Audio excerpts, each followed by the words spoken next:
think we have a new audience member who the very first foot you put forward, I don't think was the best foot. You came around with this Colin Moriarty defense mechanism that you didn't even address what was said in the video. Now, I made another video and you're already there. And the very first thing that I'm reading from you is bereft of any data or any evidence. I want to go ahead and see how we can actually show you how we do things on the Video Game Fight School channel. It's not something that's unique, but it's something that we try to do because it can help everyone, sleep better at night. When Phil Spencer said that Game Pass isn't for everyone, and he said, he just sees it as a different option, I think he's correct because PlayStation is an option to play Xbox games. PC, Steam, Nintendo Switch, if they're available, are options that Phil is putting out there as the person leading this ship. But you said this in, I think, maybe a refutation to what he said. You said, and yet people still choose to buy more than 1, 2, 3, or 4, or 5, or 6, or however many games they want to buy per year over Game Pass. Then you said the majority of people you think you're trying to reach do not care about Xbox and never will. Now, this last statement is a statement that's interesting, but the first one that you made, you put some numbers behind it, but there is no evidence to that. If anything, we actually do have numbers to that effect as to how gamers behave. Now, again, one thing we like to do on the Video Game Fight School channel is, as much as possible, we want to hear or see what the gaming industry is actually putting out there. And who better to find information from than those who actually are at the forefront of what's going on in the gaming industry. I said before about this interview that was done a month ago with Matt Piscatella on Kind of Funny that this is the biggest travesty, that this video has only 22,000 views. This video should have 222,000 views because a lot of things were said as to how the industry is in this video from a data-driven perspective. In fact, Mr. Matt Piscatella, we're going to go through some of the points that he made in this video. We're going to take our time. So this user here that made this comment, if you're watching this video, take a deep breath. I know you have some animus against me or Xbox or whatever it is. I'm not here to fight a console war. There's a reason. Let me not say anything more. Let's just hear what the numbers are saying. Let's see where things are going. And then we can juxtapose it against your statement. Maybe you could review what you said. Other thing that's happened, of course, is the live service game revolution. I have some stats for you we could get into in a bit. But the amount of players and the amount of time that are going to the biggest live service games in an era where we have more games being made than ever before, and when we have a ceiling on player count, is making a really big, tight bunch of competition there that's been absolutely brutal. And we can get into that, but those two things are what are really combining to kind of put us where we are in terms of the market. So he sets up the interview and sets up his position with the market, the saturation of games. This is not something that you mentioned because there are games everywhere. There are games everywhere. If you actually want to go ahead and see, we always talk about it on the channel. I don't know if, like, you came out and you were like, oh, people will be, crazy to listen to you over Colin Moriarty. I don't care what Colin Moriarty does or says, to be very honest with you. I couldn't be bothered. There's nothing special anybody is saying that's not available online for you to take a look at and draw solid conclusions. There are so many games on the market that launch every single day. This already creates a tight competition. The live service games already create a tight competition. And you're going to hear some numbers from this interview as to how gamers actually buy their games and what percentage of them are buying how many percentage of these games that are releasing. Now, let's hear him lay down the data as to what games are taking the majority of gamers' time. The challenge we have, right? So let's talk about service games for a second. Please. If you take the top 10 service games every month. You're talking Grand Theft Auto Online, Roblox, GTA, or Call of Duty, Marvel Rivals right now. Sure. You take the 10 biggest live service games on PlayStation and Xbox. 7 out of every 10 people that turn on their console will play at least one of those games every month. And in terms of total time they're taking, those 10 games alone every month take up 40% of total play time on the consoles. Did you hear that? 10 games, 40% of total playtime on those consoles. It doesn't matter whether it's PlayStation or Xbox. Matt Piscatella has been putting the data out there week in, week out on his Blue Sky page. He used to put it on Twitter, but he left Twitter because there are a lot of brain rot elements on there. And the numbers that he's pointed to, in looking at the participating companies, you will see that it's these games that are taking 40% of gamers' playtime when it comes down to them actually engaging in their titles and engaging in their games. Are you seeing where this video is going? Do you see what we're doing here? Because again, like I said, it's easy to go ahead and spout things like nobody would ever care about Xbox and all of the above.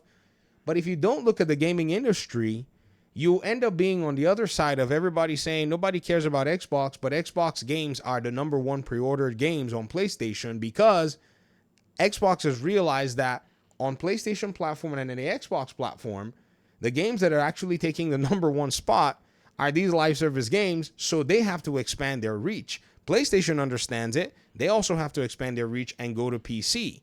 They're being conservative and pretending that Xbox doesn't exist, but they realize that Xbox does exist. And so what are they going to do? They're going to sell you a remaster because they can pretend like Xbox doesn't exist and sell you the same game 3 times. Do you see the play that's actually taking place here? Is anybody seeing this whole thing going on? Right? I'm very curious. You know what? Let's keep going. I love all of that. So Hold on, it's not this clip. level of success kind Not of this fun. clip. So, you look back 10 years before the big revolution of live service games, people would get the big game, they'd move to the next big game, move to the next big game. You had that full pool of players and hours to pull from. Now, because of these live service behemoths, half of the gaming time on consoles is just gone. It's going to be eaten by those games, right? So who are these people that are buying 1 and 2 and 3 and 4 and 5 and 6 of these games that you're talking about on the PlayStation side? I'm curious where you got that data set from. Because that's not what the data is showing. Of the gaming time on consoles is just gone. It's going to be eaten by those games, right? So you're fighting more and more for those hours and players that are remaining. The other part of that is the audience is really changing their purchasing behavior than they had even 10 years ago. Now, your audience, right, the people here in the chat, you're on the very extreme enthusiast side, right? Let me tell you. Are you about to listen to this? The invitation to 2025? Are you about to hear the data set? Are you ready for the truth? Are you ready to basically wash your ears of a lot of the dross that they've been filling it out with, rather than actually dial in and engage with what the truth is? Because to be very honest, some of you cannot even deal with the reality. If you're watching a live video game talk show, you're you're not the majority. So, just real quick on purchase frequency, like how many games someone buys in a period, right? Yeah. 30% of people that play video games will not buy a video game this year. Did you hear that? The invitation 2025. Did you hear that? Did you hear that? I'm curious to see exactly what it is that some of you are actually feeding on. I was watching Bones on Amazon. Wow. So that's a third of the audience that just won't buy. A further 18% purchase a new game every 6 months or less frequently. So these are your folks that are buying Madden or EAFC, or they're picking up Call of Duty, right? Your big. So again, you said 1, 2, 3, 4, 5, or 6. The data is looking at you going, what the flip are you talking about? Big mass market only kind of buyer. The kind of purchaser that's watching this show, you're probably buying at least one game a month, maybe more. Only 12% of video game players buy a game once a month. Only 4% buy games more often than once per month. So you mean to tell me that these people that you have now used to try to refute what Phil Spencer, who sits on the precipice of the market at any moment in time, if things go south, a lot of people are going to go basically jobless if he doesn't make the right moves. You mean to tell me that you came up with these numbers and there is no data to back it up? You called me, you told me this user, the Invitation 2025, okay? Keyboard has given a lot of us a lot of boldness. It's okay. But you told me you should be ashamed of yourself. And yet you come out with this dross on the comment section. Are you looking for attention? What are you looking for? Is there something that do you want to prove something? I told you I was going to block you, but I was just like, maybe, you have something to learn. But man, see, console war brain rot doesn't really help us get to the bottom of the conversation, right? It doesn't. I don't know what your issue is. I don't know what animus you have against Xbox. Okay, maybe have it. But man, you gotta get into what the data is saying. Console wars don't exist anymore. And I think what really killed console wars are two things: games everywhere and us knowing exactly what the data is, which is the informational age. No more can anybody basically sit there and actually grind out lies or grind out some fanboy fomenting nonsense for you, and then you go ahead and just, go gulp it down without any critical thought. Those days are gone. Again, we can listen to it again. Fighting more and more for those hours and players that are remaining. The other part of that is the audience is really changing their purchasing behavior than they had even 10 years ago. Now, your audience, right, the people here in the chat, audiences are changing their buying behavior in the last 10 years. And the buying behavior that's changed has seen a third of gamers not buy games at all in a given year. 30% of gamers will not buy a game. You said, and yet people, where did you get this notion from? Come on. You can't just make stuff up and just walk around. Is this what they've been doing in the gaming discourse in the last few years? Is this what they've been doing? This is wild. You're on the very extreme enthusiast side, right? Let me tell you some. If you're watching a live video game talk show, you're not the majority. So, just real quick on purchase frequency, like how many games someone buys in a period, right? Yeah. 30% of people that play video games will not buy a video game this year. Wow. So that's a third of the audience that just won't buy. See, human beings have limited resources. There are literally a small percentage of us that watch these videos and talk about these things.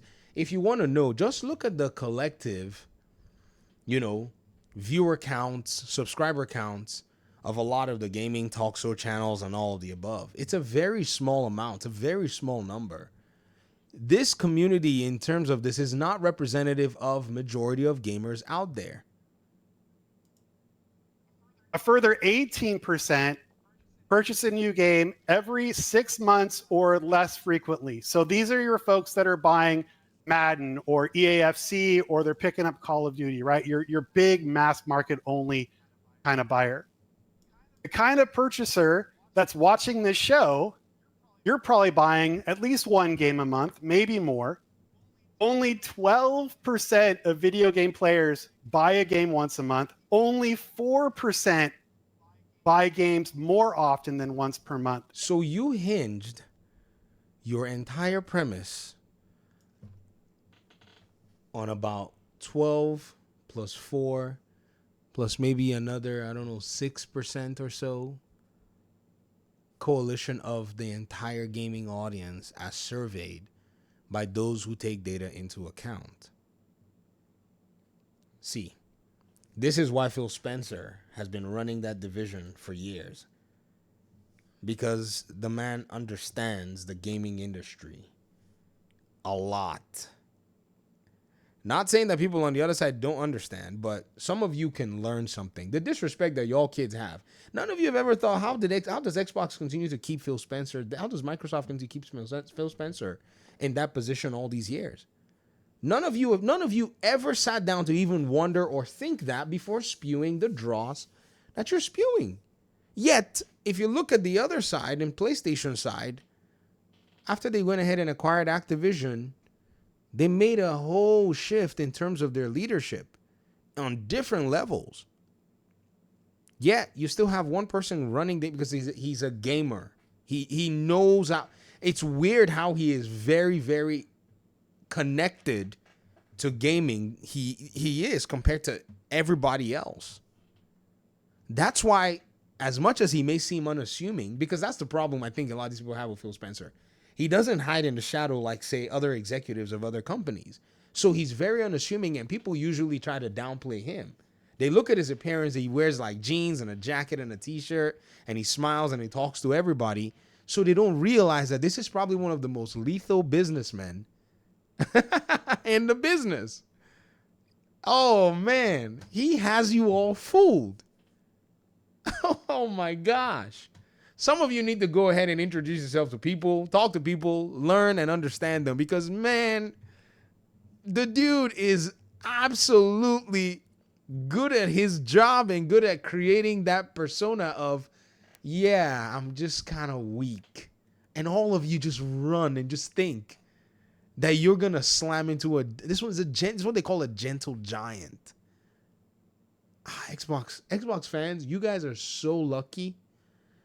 If you've ever liked Xbox, you may have been mad at Phil Spencer. You guys are so lucky that the guy, see, the way they talk about Gabe on the Valve side and all what Gabe does and all that stuff, I get it. Valve went straight to basically appeal to the consumer. Xbox navigated through this madness, and as much as I don't like the console proposition, because that's what's basically killing them. The fact that they've locked themselves up and never really opened their customers up to other possibilities and allow for their customers to feel free within their ecosystem is why they're basically finding, it hard to grow. But as Phil Spencer has seen that this is exactly where customers would love to go, man, oh my goodness. This is so interesting. I'm going to now block you, though, the invitation 2025. There's just no need having conversations with many of you. Many of you need to just go ahead and just engage and find information. I know you like some of the people that, like the same things that you like. I get it, commonality and all that stuff. But, man, once in a while, break code. Come on now. Get out there and, see other, aspects of this whole thing for yourself. Thanks for watching the video, guys. Peace out.